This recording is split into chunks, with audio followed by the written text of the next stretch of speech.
Bagaimana kabarnya hari ini? Alhamdulillah, luar biasa, tetap semangat, Allahu Akbar.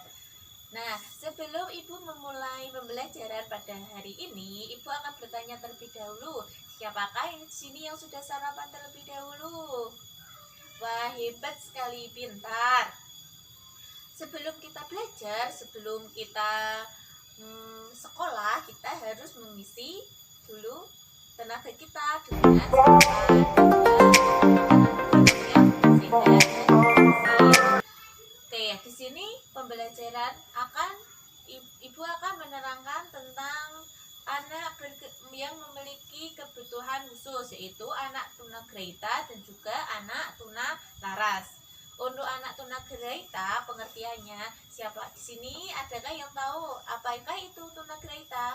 Tunagrahita adalah anak yang memiliki keterbatasan atau kelemahan mental atau perkembangan mental yang lemah atau IQ yang di bawah rata-rata.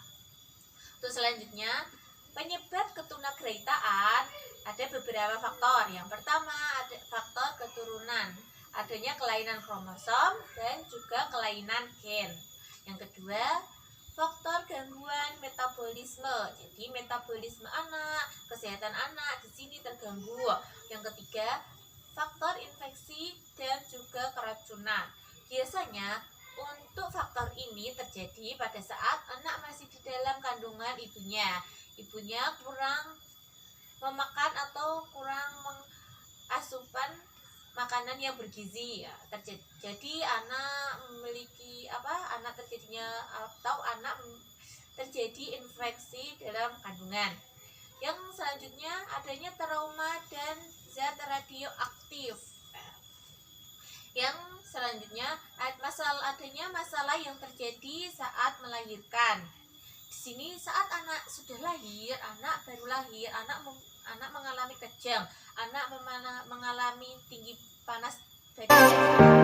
Terakhir yaitu faktor lingkungan. Lingkungan sangat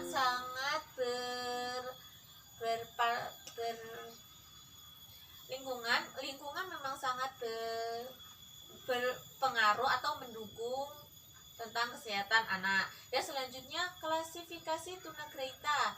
Yang pertama, intelektual. Di sini intelektual atau kecerdasan anak, pengetahuan anak masih di bawah rata-rata.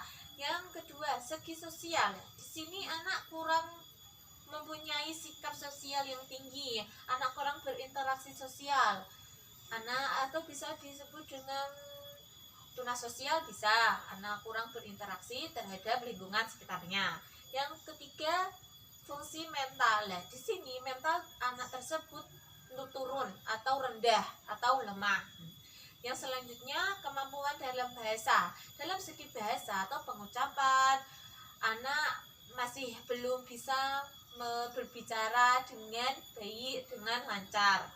Yang selanjutnya, kemampuan dalam bidang akademis. Sama juga dengan intelektual. Jadi pengetahuan anak, kecerdasan anak masih di bawah rata-rata, kurang mampu menyerap atau belajar.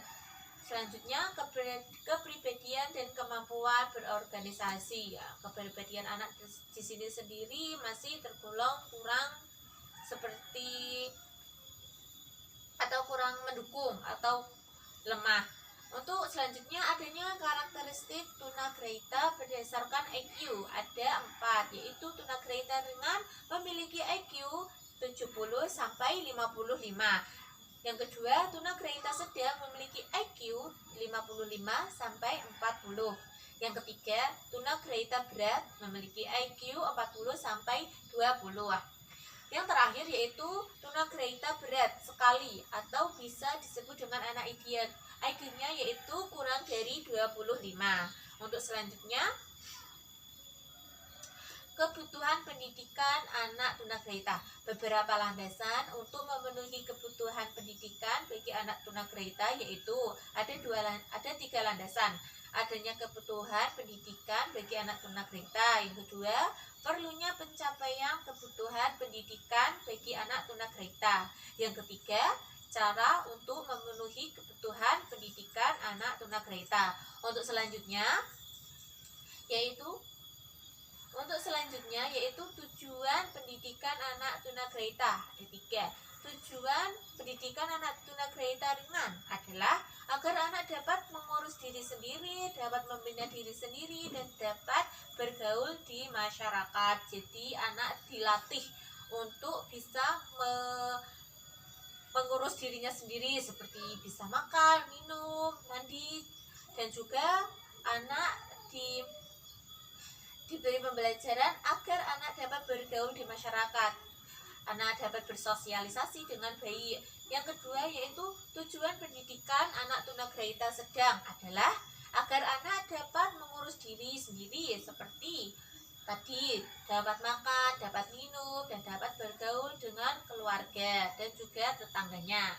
Yang ketiga, tujuan pendidikan anak tunagrahita berat dan sangat berat adalah agar anak dapat mengurus diri secara sederhana, seperti memberi tanda atau kata-kata ketika menginginkan sesuatu, seperti makan dan buang air. Di sini karena anak yang memiliki tunagrahita berat atau berat sekali adalah anak, bisa kita sebut dengan anak idiot. Nah, di sini anak diberi pembelajaran atau diberi pengajaran tentang bagaimana anak dapat memberikan instruksi atau kode kepada orang ketika anak menginginkan sesuatu, seperti makan, minum, buang air, dan juga lain-lainnya. Yang selanjutnya, sekarang kita akan membahas tentang tunalaras. Apakah itu tunalaras? Tunalaras adalah gangguan atau hambatan atau kelainan tingkah laku sehingga kurang dapat menyesuaikan diri dengan baik dengan beberapa lingkungan. Bisa disebut juga anak yang tunalaras itu adalah anak nakal. Untuk selanjutnya, beberapa pendapat tokoh tentang definisi tunalaras. Yang pertama, menurut Sumantri, anak tunalaras adalah atau bisa disebut dengan anak tunasosial karena tingkah laku anak ini menunjukkan penentangan terhadap norma-norma sosial masyarakat, seperti mencuri, suka mengganggu, dan suka menyakiti orang lain. Untuk selanjutnya, faktor penyebab anak menjadi tunalaras. Di sini ada 4 faktor. Yang pertama, faktor biologi. Faktor ini dapat terjadi ketika anak mengalami keadaan kurang gizi, anak mengidap penyakit, dan juga anak memiliki trauma. Seperti itu. Ketika anak memiliki trauma, contohnya anak yang keluarganya broken home, anak tersebut pasti kurang kasih sayang terhadap orang tuanya. Jadi anak pasti akan bertindak nakal, anak pasti akan suka mengganggu orang lain. Karena apa? Karena anak ingin mendapatkan perhatian. Jadi ketika kita menemui anak nakal, kita tidak boleh menghindari, tapi kita harus menemaninya atau berteman dengan bertujuan kita dapat menasihatinya, kita dapat memberikan hal yang positif terhadap dirinya. Untuk selanjutnya, faktor keluarga. Di sini keluarga sangat penting bagi kebutuhan anak, bagi kondisi kesehatan mental fisik seorang anak. Jadi keluarga yang harmonis, keluarga yang penuh kasih sayang sangat dibutuhkan. Berbanding terbalik, ketika keluarga tersebut broken home, keluarga tersebut tidak memiliki kasih sayang satu sama lain, pasti anak kekurangan, anak akan bertindak nakal, pasti anak akan suka mengganggu orang lain atau suka mengganggu masyarakat. Selanjutnya, faktor sosial, faktor sekolah. Pengalaman di sekolah sangat memiliki kesan yang sangat penting bagi sekolah. Ketika teman baik, pasti anak akan bertindak baik. Tetapi sebaliknya, jika teman sekelasnya atau teman sekolahnya nakal, suka melakukan perbuatan atau hal yang negatif, pasti anak akan mengikutinya. Untuk yang terakhir, faktor budaya. Budaya dapat mempengaruhi perkembangan sosial anak. Contohnya, ketika ada berita tentang tindak kekerasan, pasti pasti akan dapat terpengaruh. Seperti sekarang banyak kita temui banyak kejadian atau tindak kriminal yang terjadi atau yang mengakibatkan atau pelakunya sendiri adalah anak-anak di bawah umur, seperti suka mencuri, suka berkelahi, ataupun yang lainnya. Yang selanjutnya, klasifikasi anak tuna laras. Anak yang mengalami kekacauan tingkah laku, memperlihatkan ciri-ciri suka berkelahi, suka memukul, menyerang, mengamuk, membangkang, dan lain-lain. Yang kedua, anak yang sering merasa cemas. Anak di sini memiliki kepribadian atau memiliki rasa takut, pemalu, dan juga kaku, tak berteman, rasa tertekan dan sedih. Ketika kita menemui anak seperti ini atau teman kita yang seperti ini, kita tidak boleh menjauh, tetapi kita harus mendekati, kita harus menemani, kita harus memberikan hal yang positif terhadap dirinya. Untuk yang selanjutnya, anak yang kurang dewasa dengan ciri-ciri pelamun, kaku, suka berangan-angan, pasif, pemalas, pembosan, dan kotor. Di sini untuk selanjutnya, anak yang agresif bersosialisasi dengan ciri-ciri mempunyai kelompokan jahat, suka mencuri bersama kelompoknya, loyal terhadap teman nakal, berkelompok dengan geng. Di sini pasti banyak kita temui anak-anak yang seperti ini. Nah, kita sebagai orang atau kita sebagai masyarakat atau warga yang baik, ketika kita menemui anak seperti ini, kita hendaknya mendekatinya, kita hendaknya menasihatinya seperti itu.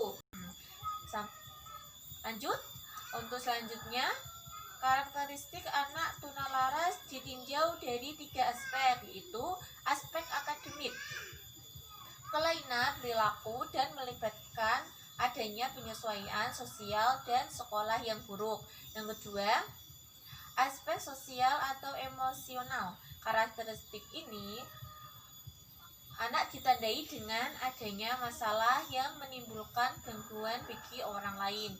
Tadi suka mencuri, suka berkelahi, dan suka menyakiti orang lain, suka mengganggu. Yang ketiga, aspek fisik dan kesehatan. Karakteristik fisik atau kesehatan anak tunalaras ditandai dengan adanya gangguan makan, tidur, dan gangguan gerakan. Untuk pendidikan anak tunalaras, dampak dari ketunalarasan pada umumnya tampak pada kemampuan seperti kurang terampil baca nulis. Bentuk pendidikan anak kebutuhan khusus tunalaras dapat diselenggarakan di SLB khusus untuk tunalaras, yaitu SLBE. Selanjutnya, layanan pendidikan anak berkebutuhan khusus. Oke banget Untuk selanjutnya, layanan pendidikan anak berkebutuhan khusus ada 2, yaitu layanan pendidikan segregasi adalah sistem pendidikan yang terpisah dari sistem pendidikan anak normal. Jadi di sini anak akan diberi pembelajaran secara individual, diberi pembelajaran secara mandiri. Untuk yang kedua yaitu layanan pendidikan terpadu. Di sini bisa dikatakan dengan pendidikan inklusif. Jadi anak diberi kesempatan untuk belajar dengan anak-anak normal lainnya bersama-sama. Cukup sekian dari Ibu. Semoga pembelajaran pada hari ini memberi manfaat bagi kita semua. Amin. Kita tutup pembelajaran pada hari ini dengan bacaan hamdalah.